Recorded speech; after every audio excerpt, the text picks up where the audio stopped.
En ce moment, on a envie de prendre de la hauteur sur les événements. Eh bien, Léman Bleu vous dit que c'est possible. Avec Bertrand Piccard, nous allons prendre de l'altitude dans les prochaines minutes avec ce nouveau programme sur le développement durable. Ça s'appelle Go.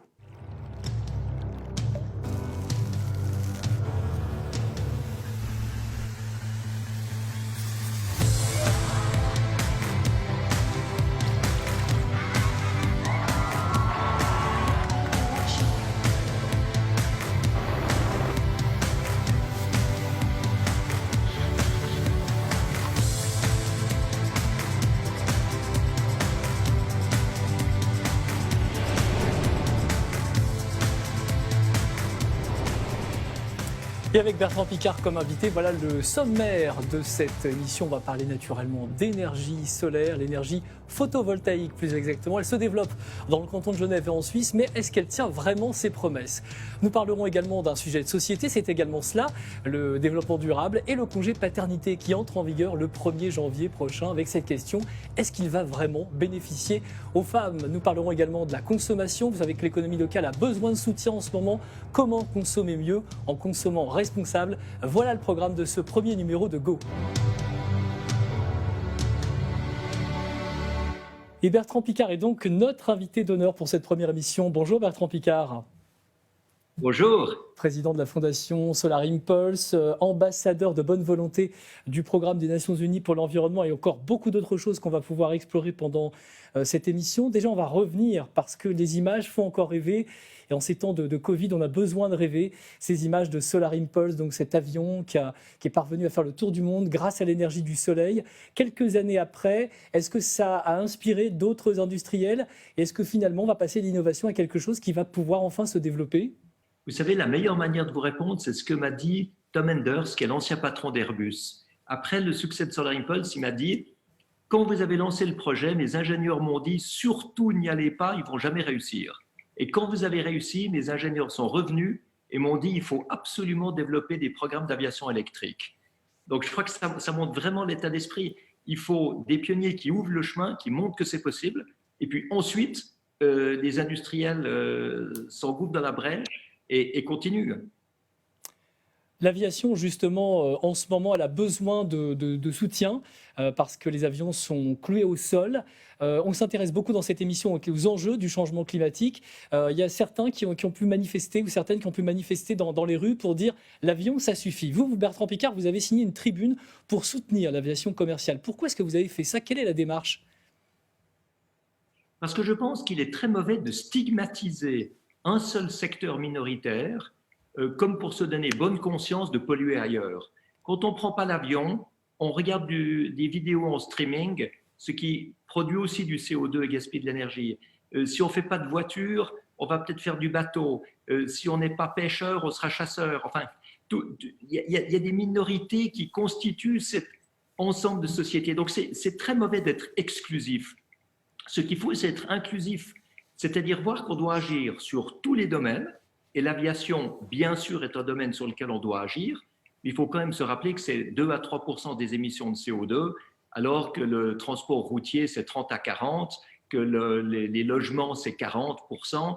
Enfin, agissons aussi là où c'est le plus facile tout de suite, là où on peut avoir le plus gros impact tout de suite, et puis pour le reste, dans l'aviation, tant qu'on n'a pas une aviation qui est propre, il faut au moins compenser le carbone qu'on produit en incluant la charge carbone dans le prix du billet d'avion. Donc, ce n'est pas l'aviation qu'il faut détruire, c'est le vieux système qui consistait à sortir les externalités, à ne pas payer pour la pollution qu'on fait, à causer des dégâts aux autres et à ne pas les réparer. Alors justement, le soleil, ce domaine que vous avez pu explorer, démontrer que ça fonctionnait. Ce soleil, il est très généreux à Genève. Il a donné l'année dernière 2113 heures d'ensoleillement. Donc il y a vraiment un vrai gisement d'énergie renouvelable. Seulement voilà, est-ce qu'il tient ses promesses? On a voulu avoir quelques réponses là-dessus. 13 octobre 2020, un petit pas en avant pour le solaire à Genève. Après Palexpo et l'aéroport, c'est au tour des ports francs d'installer des panneaux solaires sur leur toit. 4000 m² de panneaux photovoltaïques fabriqués en Suisse qui pourront fournir 1 gigawatt d'énergie par année. Ça représente la 59e centrale solaire construite par SIG et ça représente la consommation de 340 ménages. L'objectif pour les SIG, que le solaire représente 6% de l'énergie consommée dans le canton. Mais pour l'ancien conseiller d'État en charge du développement économique, cela ne suffit pas. Genève est en retard en matière de production d'électricité d'origine solaire. C'est un fait, même si le canton a doublé cette production depuis 2015.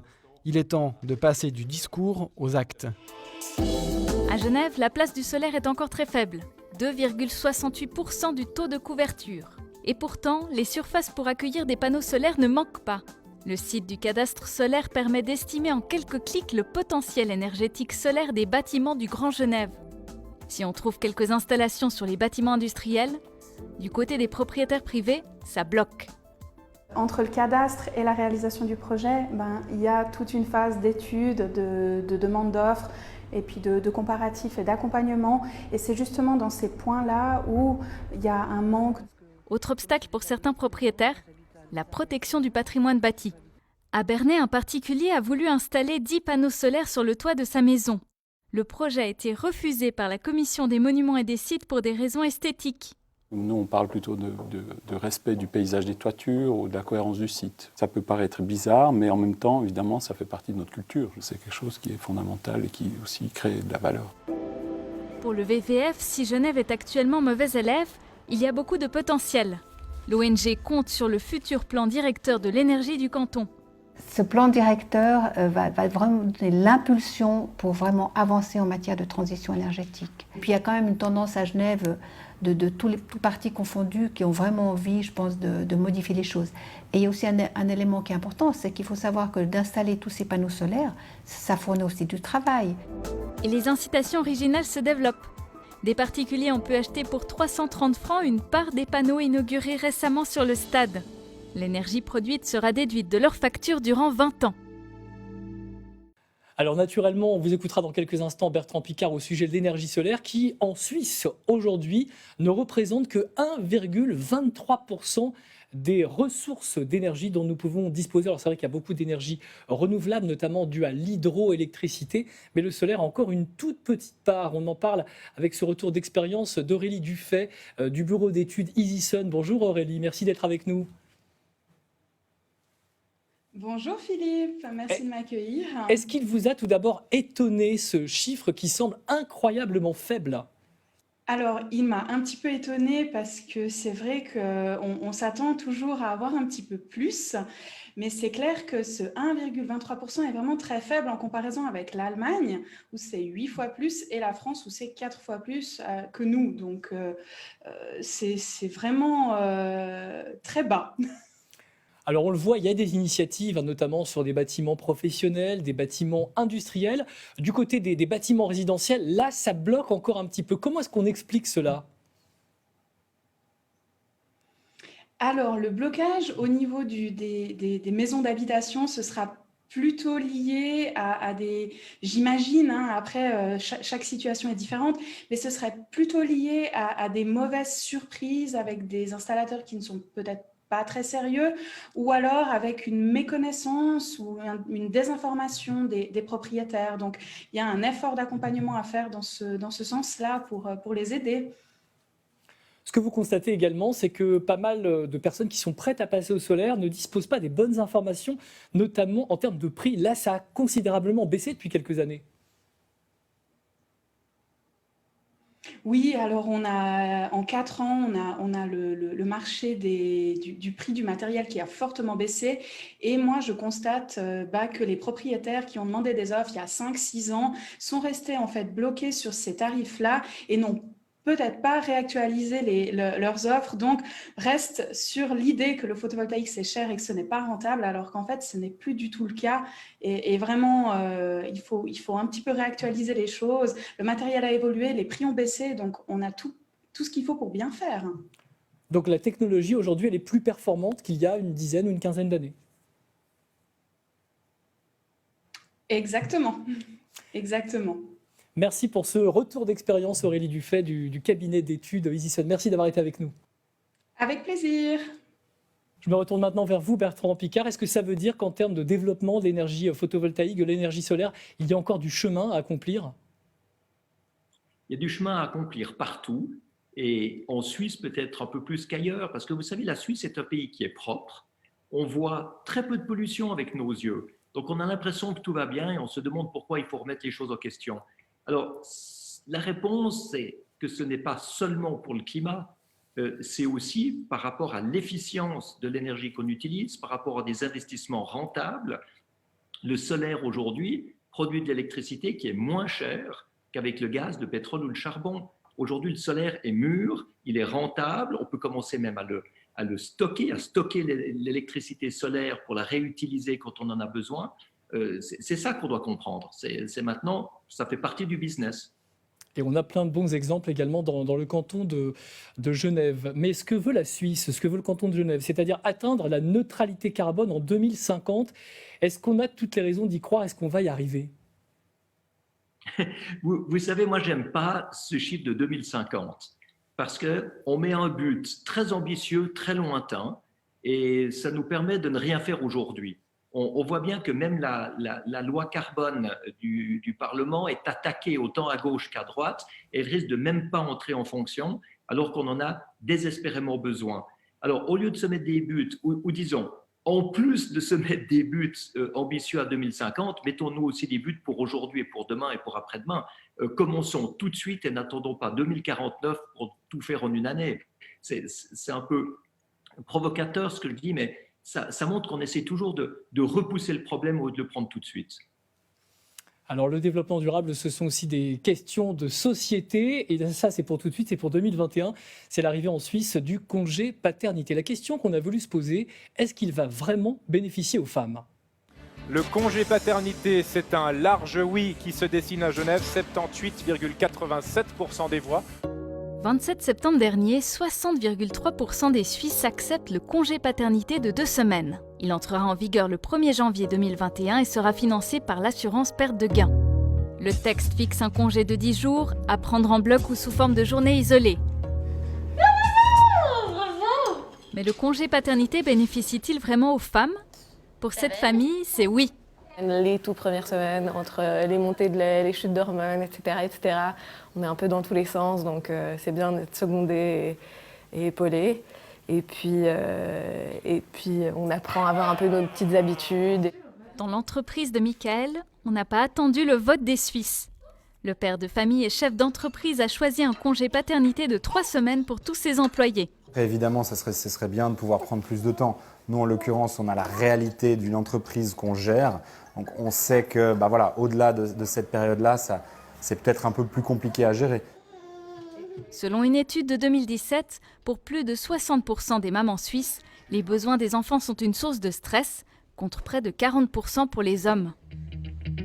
Pour cette sociologue, le congé paternité est un apport positif pour la femme, que ce soit pour gagner du temps professionnel ou envisager une carrière réservée autrefois à l'homme. Ça permet aux femmes de mieux concevoir ce qu'on appelle la conciliation des temps sociaux, le temps familial, le temps professionnel, le temps pour soi. Il va y avoir une implication plus forte des hommes et du coup un partage de préoccupations communes avec les femmes, puisque la place n'est plus définie une fois pour toutes. Non, tu veux pas ? Dans l'immédiat, pas de gros changements dans les statistiques, il faut du temps. Selon cette spécialiste, les freins viennent parfois des femmes elles-mêmes et de l'éducation reçue. Les femmes se sont identifiées aux mères, ont eu le modèle des mères, des pères qui étaient peu impliqués. Elles gardent la mainmise aussi parce qu'elles ont en tête que l'homme ne sait pas faire, alors que l'homme va acquérir au fur et à mesure un certain savoir-faire.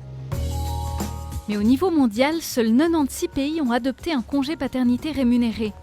Pour l'Organisation mondiale du travail, l'absence de congé est liée au faible niveau de vie ou à des cultures où les rôles des sexes sont plus marqués.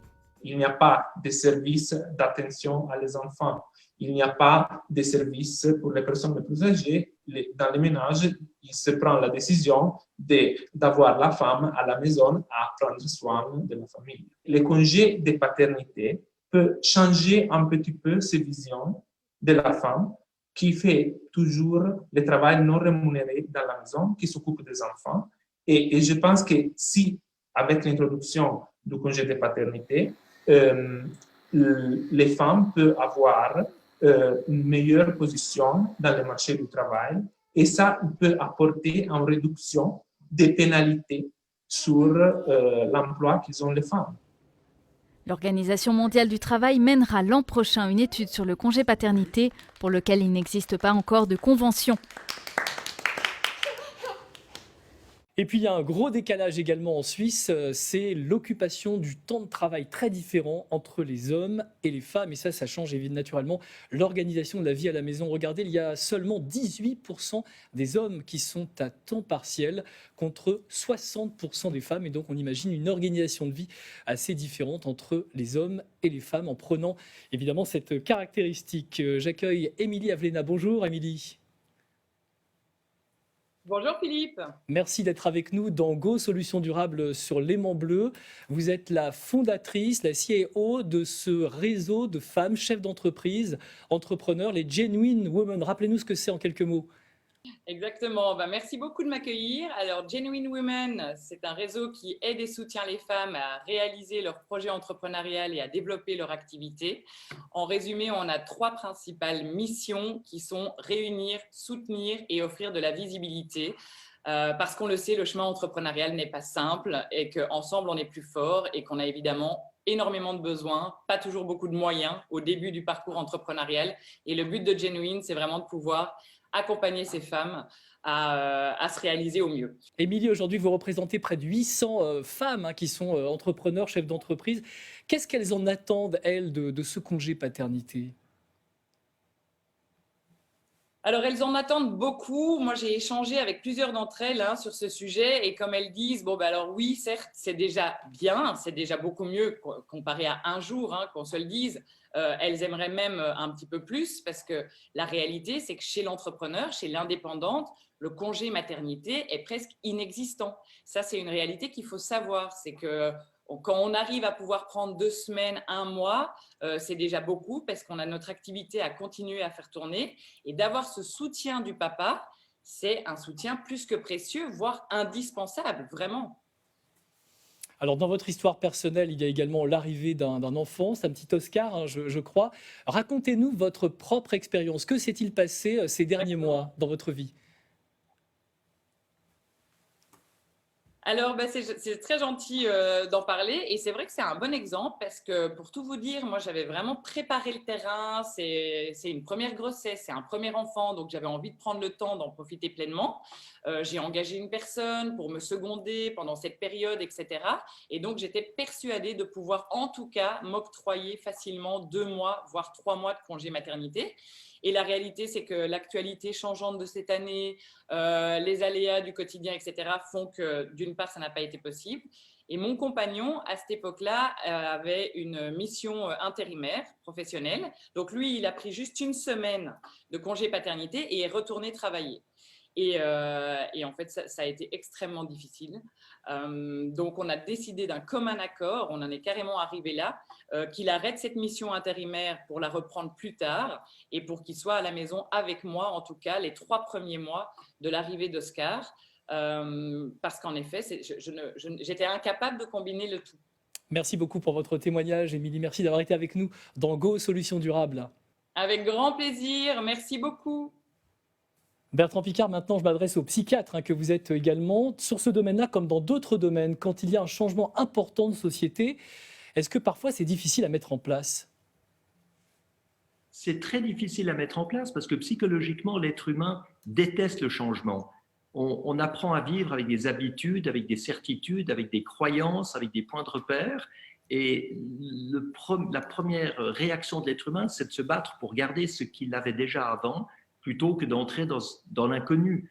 On ne nous apprend pas tellement à être des explorateurs ou des pionniers, donc l'inconnu fait peur souvent.